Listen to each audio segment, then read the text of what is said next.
الله أكبر الله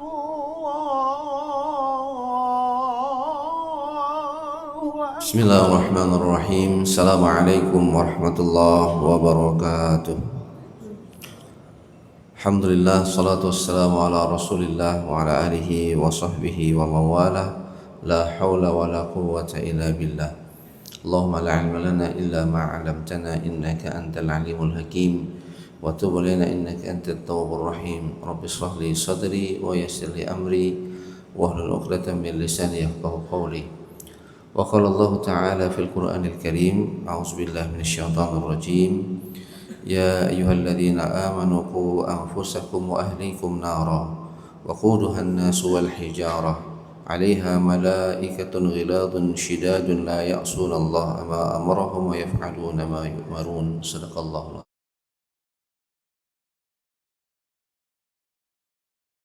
Berbagai nikmat kepada kita semua, nikmat iman, nikmat kesehatan, dan juga menggerakkan pada subuh yang mulia ini. Kita lakukan salat subuh berjamaah di masjid yang mulia ini.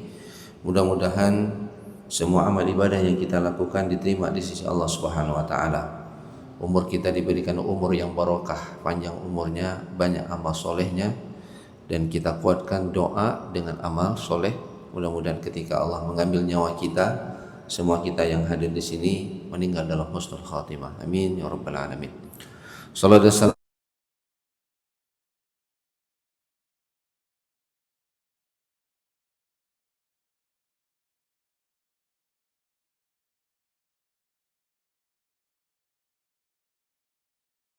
yang dimuliakan Allah.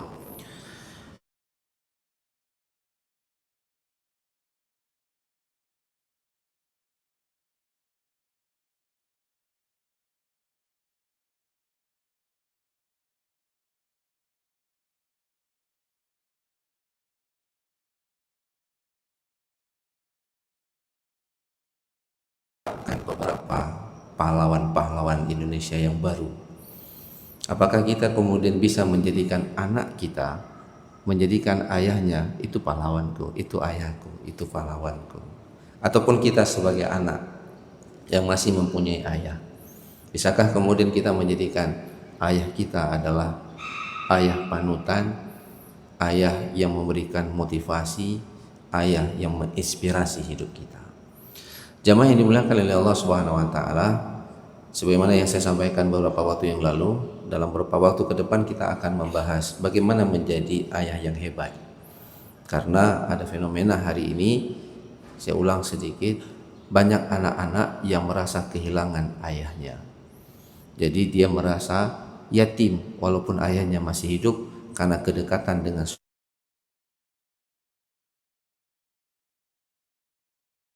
Pada subuh ini mungkin tidak akan selesai. Nanti kita akan lanjutkan pada pertemuan berikutnya. Kita akan melihat bagaimana 4 teladan ayah yang dijelaskan oleh Allah Subhanahu wa taala di dalam Al-Qur'an.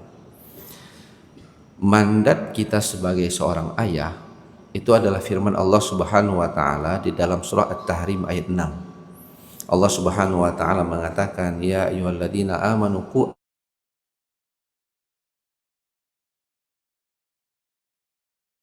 orang yang beriman, peliharalah dirimu dan keluargamu dari api neraka. Ini mandat yang Allah Subhanahu wa taala berikan kepada kita sebagai seorang ayah. Seorang ayah adalah menjaga dirinya dan menjaga keluarga, karena ayah adalah seorang kepala keluarga. Seorang ayah itu harus mampu memproteksi anaknya, keluarganya secara spiritual, bahwa dia itu tidak akan menjadi ahli neraka.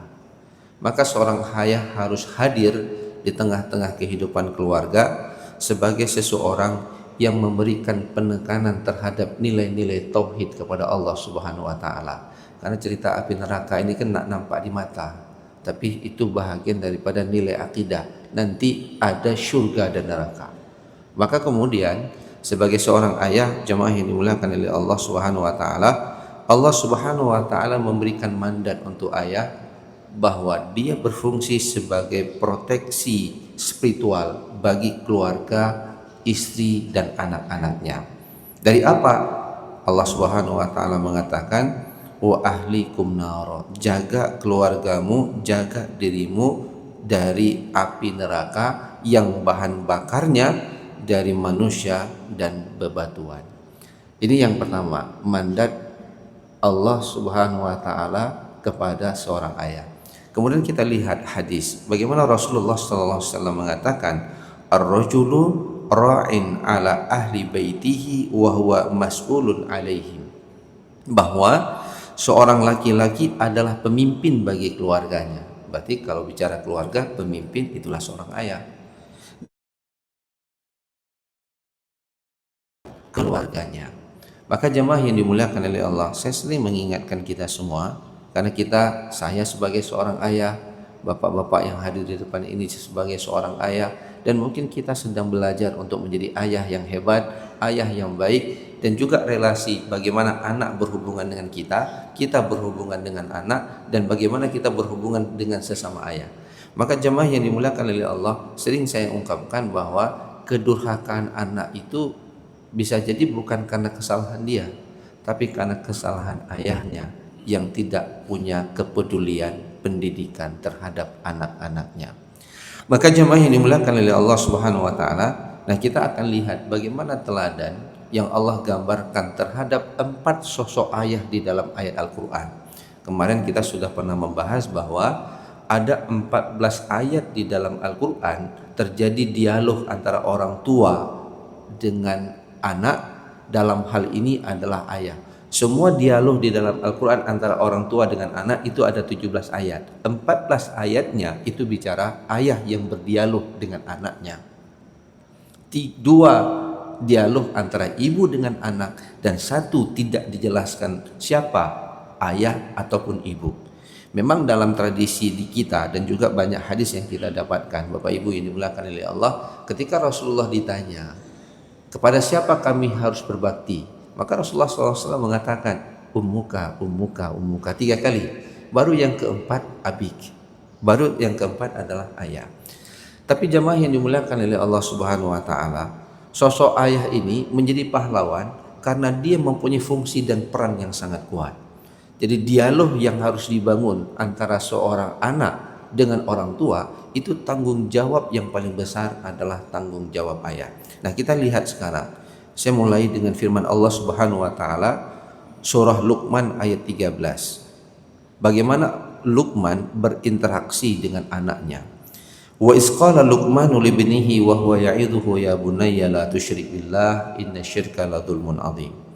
Dan ingatlah ketika Luqman berkata kepada anaknya, wa qala Luqmanu libnihi wa huwa ya'iduhu ya bunayya. Ada 2 frase kata yang menarik di sini. Yang pertama adalah Luqman itu memberikan nasihat. Kata-kata wa huwa ya'iduhu itu, jamaah yang dimuliakan oleh Allah, saya kutip tafsir yang diungkapkan oleh Khuraish Shihab. Beliau mengatakan ini fi'il mudhari yang menunjukkan bahwa nasihat itu ketika diberikan kepada anak itu menyentuh hati dan disampaikan berulang-ulang, tidak cukup sekali. Jadi sebagai seorang ayah, dan ini Luqman itu seorang ayah, dan dia berdialog dengan anaknya, dan ketika dia berdialog dengan anaknya, Allah gambarkan wa huwa ya'iduhu. Luqman itu berdialog dengan anaknya dengan penuh kelembutan, dan panggilan yang digunakan untuk anaknya itu ya bunayya. Apa arti ya bunayya? Dalam tafsir Al-Qurtubi, beliau mengatakan ini bentuk tarqiq, ungkapan kelembutan hati. Karena kita bisa panggil anaknya, anak kita ya ibni, wahai anakku, dan seterusnya, ataupun menggunakan namanya. Tapi kemudian Luqman itu menggunakan kata-kata ya bunayya, dan ini nanti berulang. Bagaimana kemudian Ibrahim memanggil anaknya, bagaimana Nabi Nuh memanggil anaknya, itu frase yang digunakan itu adalah ya bunayya, wahai anakku. Jadi bukan hanya bunayya ini tasghir sebenarnya, ya, artinya memperkecil. Tapi ibarat begini, anaknya udah besar tapi dipanggil ya bunayya, seakan-akan kedekatan antara kita dengan anak kita itu seperti mana waktu dia masih kecil walaupun badannya udah besar. Itu kedekatan seorang ayah dengan seorang anak. Sekarang kalau kita bertanya, dalam satu hari berapa kali kita memanggil anak kita dengan panggilan kasih sayang? Anakku yang kucintai, anakku yang kusayangi. Berapa banyak kemudian untayan hikmah yang kita keluarkan kepada anak kita? Atau sebaliknya, berapa kali kita marah dia setiap pagi? Apalagi dia mau sekolah, rusak itu mentalnya. Bunga-bunga gak kenang deh. Pagi-pagi sudah kena marah. Ketika lihat ayah, bukan dia mendekat, malah kalau bisa kita lari dari ayah. Maka jemaah yang dimuliakan oleh Allah Subhanahu wa taala, dan inilah interaksi yang dilakukan oleh Luqmanul Hakim. Dan ketika dia memberikan nasihat yang pertama sekali yang diingatkan oleh Luqmanul Hakim kepada anaknya, la tusyrik billah, wahai anakku, jangan menyekutukan Allah. Ini penanaman tauhid. Jemaah ini dimuliakan oleh Allah. Ini yang harus kita tanamkan.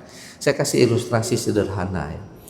Kalau anak kita minta uang sama kita dan kita tidak punya uang, apa yang kita jawab? Apakah kemudian jawaban kita mengkaitkan dengan nilai-nilai tauhid? Nah, ayah nggak punya uang, tunggu ya, ayah kerja dulu. Nanti kalau ayah sudah kerja dapat uang, ayah kasih kepada kamu. Ataupun kita balik dengan pendekatan tauhid. Nah, ayah sedang bekerja, rezeki itu datang dari Allah. Tolong bantu ayah nak ya, doain ayah sama Allah, semoga rezeki ayah bertambah. Jadi kita gantungkan dan kita ingatkan kepada anak, rezeki itu bukan di tangan ayah, rezeki itu di tangan Allah. Allah itu bisa berikan kepada ayah kalau Allah itu berkehendak. Ayah berikhtiar, namanya ayah bekerja. Maka jamaah yang dimuliakan oleh Allah, bagaimana selalunya kita menghubungkan, merealisasikan antara apa yang kita sedang kerjakan, apa yang sedang kita usahakan.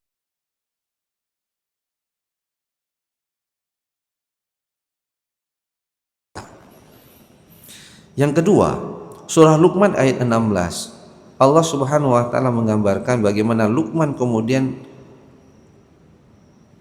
mengingatkan anaknya, ya bunayya innaha in takum misqala habbatin min khardalin fataku fi sakhratin aw fis samawati aw fil ardi ya'ti biha Allah innallaha latifun khabir.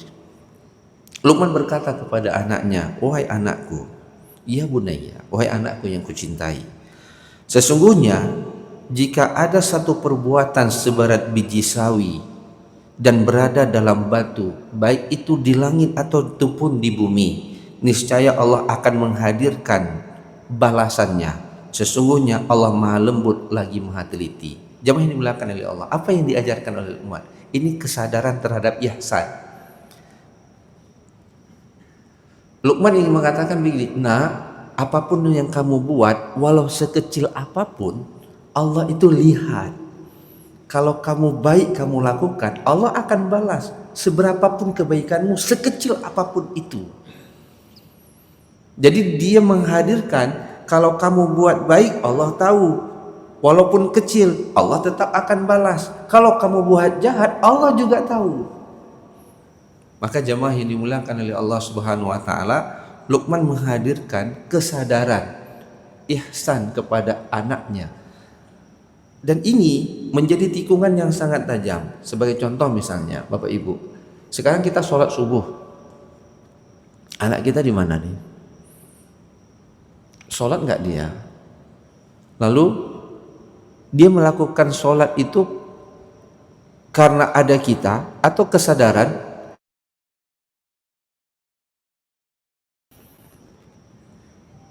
Nah, ini menjadi PR besar, Bapak Ibu yang dimuliakan oleh Allah.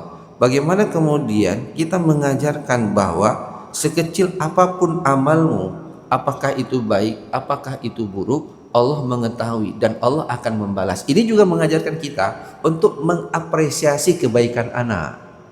Contoh misalnya begini. Dulu mungkin kita waktu kecil di rumah itu sangat membantu ayah gitu. Sangat membantu orang tua, ada yang cuci piring lah, seorang laki-laki ya. Lalu ketika kita hari ini punya anak, kita suruh anak kita bekerja. Nak, tolong bantu cuci piring. Dia enggak seperti kita. Lalu kita bilang, ayah dulu waktu kecil cukup capek bantu mama bapak. Cuci piring dari pagi sampai malam. Kamu baru sikit ayah suruh, nggak mau kerja. Beda saat anu uronyo. Gitu. Kita mengatakan kita tidak bisa mengapresiasi kebaikan walaupun kecil yang dilakukan oleh ayah, oleh anak kita. Ya ini saya rasakan juga saya sebagai seorang ayah. Bagaimana kita bisa selalu mengapresiasi kebaikan dari apapun yang dilakukan oleh anak kita walaupun kecil. Karena Allah katakan setiap kebaikan yang kecil sebiji sawi di dalam batu tidak nampak. Allah tahu dan Allah akan balas. Toh kenapa kemudian ketika kita menjadi orang tua tidak bisa mengapresiasi kebaikan yang dilakukan oleh anak kita? Dulu pernah Bapak Ibu yang dimuliakan oleh Allah Subhanahu wa taala, kasus yang terjadi di Jakarta. Udah lama saya membaca di Facebook.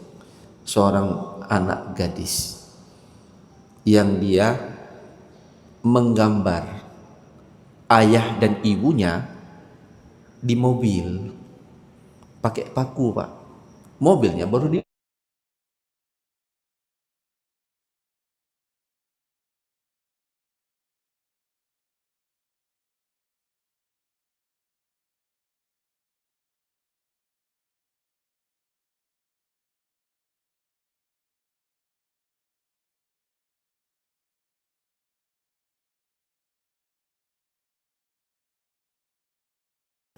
ketika ayah ibunya pulang dengan bahagia dia ceritakan gambar ini.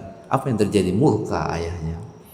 Mobil-mobil baru dia gambar pakai paku. Karena dia tidak bisa menahan emosi, dia mengambil kayu, Pak, dahan ranting.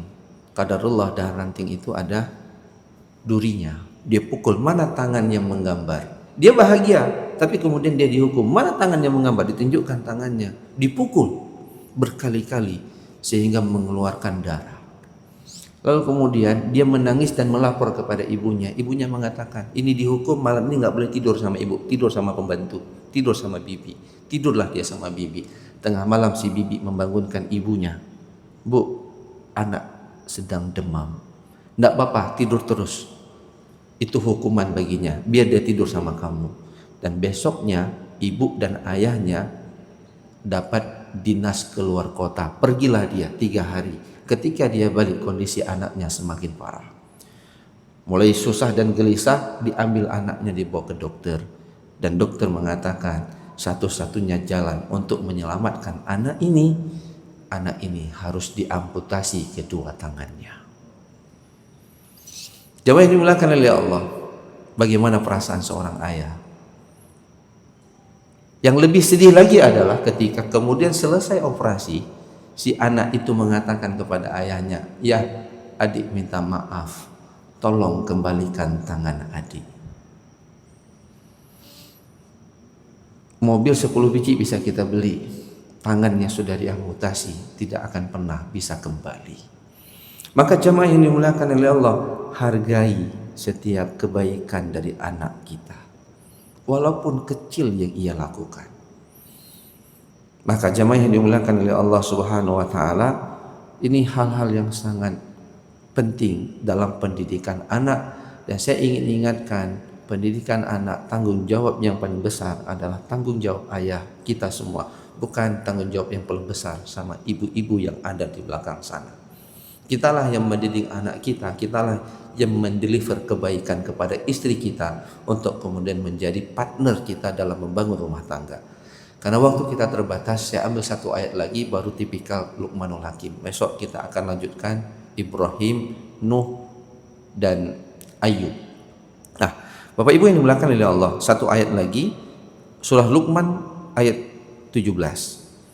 Ini kurikulum pendidikannya. Ya bunayya, tetap panggilannya ya bunayya, menarik sekali. Ya bunayya, wahai anakku yang kucintai. Dan dia terus memberikan peringatan dengan kata-kata mau'idhah hasanah dengan penuh kelembutan. Aqimis shalah wa'mul bil ma'ruf wanha 'anil munkar wasbir 'ala ma asabak inna dzalika min azmil umur. Wahai anakku, tegakkan salat. Wa'mur bil ma'ruf, kerjakan kebaikan. Wanha 'anil munkar, tinggalkan perbuatan mungkar. Wasbir 'ala ma asabak, sabar atas apa yang menimpamu. Inna dzalika min azmil umur. Ini urusan yang berat, urusan yang agung, urusan yang besar. Apa yang saya ingin sampaikan di sini Bapak Ibu yang dimuliakan oleh Allah Subhanahu wa taala, salat itu ini kurikulumnya ya, kurikulum pendidikan yang harus kita ajarkan kepada anak kita. Yang pertama, salat itu hubungan dia dengan Allah, hablum minallah. Maka nanti kalau kita rujuk surah Toha, wa'mur ahlaka bis-shalah wastabir 'alaiha la nas'aluka rizqan nahnu narzuquk. Perintahkan keluargamu dan anak-anakmu untuk tegakkan salat dan bersabar. La nas'aluka rizqa, kami tidak minta rezeki, nahnu narzuquk. Jadi hubungan anak itu dengan Allah, ketika hubungannya baik, maka Allah akan mengenerate income untuk orang tuanya. Kemarin sudah pernah kita bahas firman Allah Subhanahu wa taala soal Kahfi. Bagaimana mitigasi resiko pasca kematian kita sebagai orang tua, jadikan anak kita menjadi anak yang soleh. Cerita Nabi Khidir dengan Nabi Musa.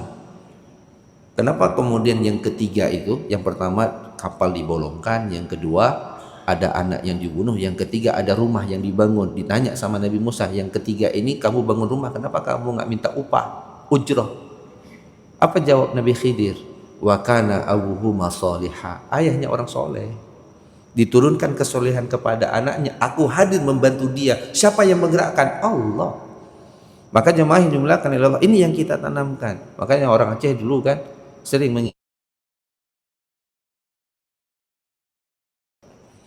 ini kurikulum pertama, membangun hubungan dia, relasi dia dengan Allah Subhanahu wa taala. Yang kedua, wa'mur bil ma'ruf wanha 'anil munkar. Ini hubungan hablum minan nas. Nak tebarkan kebaikan di tengah masyarakat. Kalau ada kesalahan, cegah itu, ada kemungkaran, cegah. Ini yang kita ajarkan, kepedulian sosial kepada anak kita. Terkadang anak-anak hari ini tidak dekat lagi di kampung. Dengan gadget mereka lalai di kamar, di rumah. Kalau kita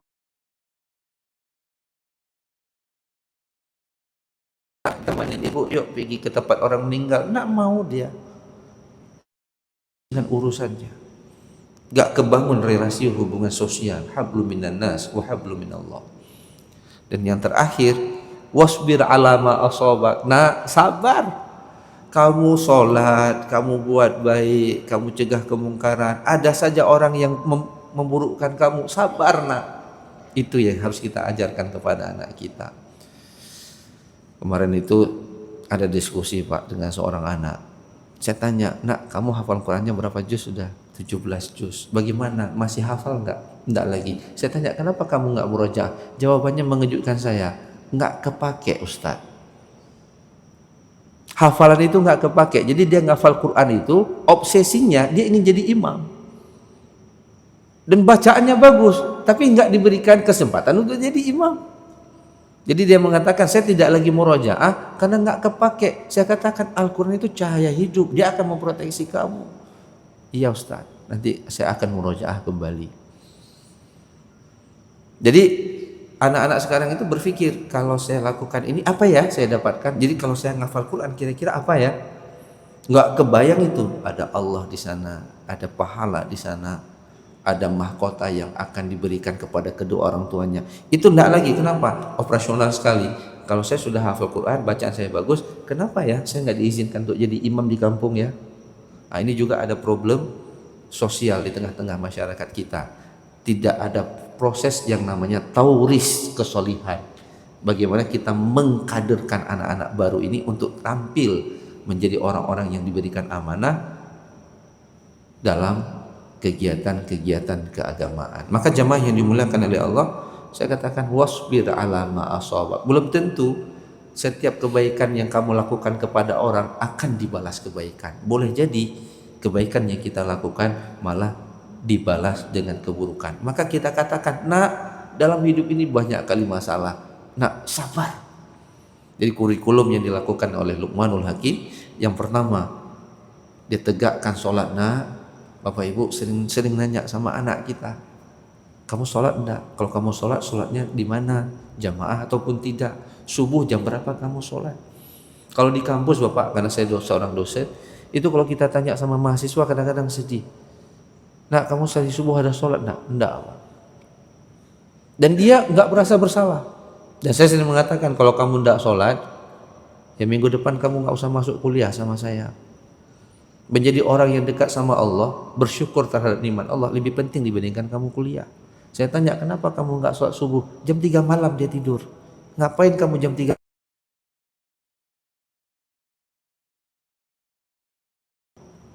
Allah, ini generasi kita. Lalu pertanyaannya, anak itu tidak pulang, ayahnya di mana? Kok nggak nanya gitu? Nah, jemaah yang dimuliakan oleh Allah, ini tanggung jawab. Ya, saya sekali lagi ingin katakan, ini tanggung jawab yang paling besar ada di pundak kita, wahai para ayah. Mudah-mudahan hari ini kita refleksilah tentang Hari Ayah, dan kita menjadi ayah sebagai pahlawan bagi anak-anak kita, bagi keluarga kita, membawa keluarga bahagia di dunia, selamat nantinya di yaumil qiyamah. Indah sekali Pak kalau kita ayah, ibu beserta anak semuanya masuk surga. Mudah-mudahan Allah mudahkan kita untuk mewujudkannya. Hadanallahu wa iyyakum ajmain. Wallahu muwaffiq ila aqwamit thoriq. Assalamualaikum warahmatullahi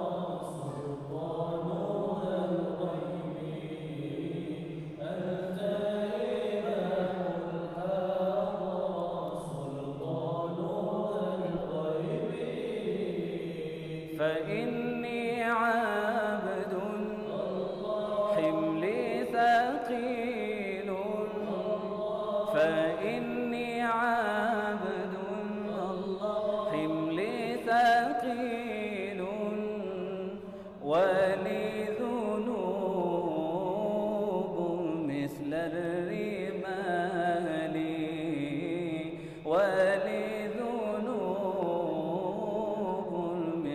الرمال يا أيها النبي الله والكوكب الدري الله يا أيها النبي الله والكوكب الدري. Terima kasih Gibraltar. أنت Terima kasih. حاضر رسول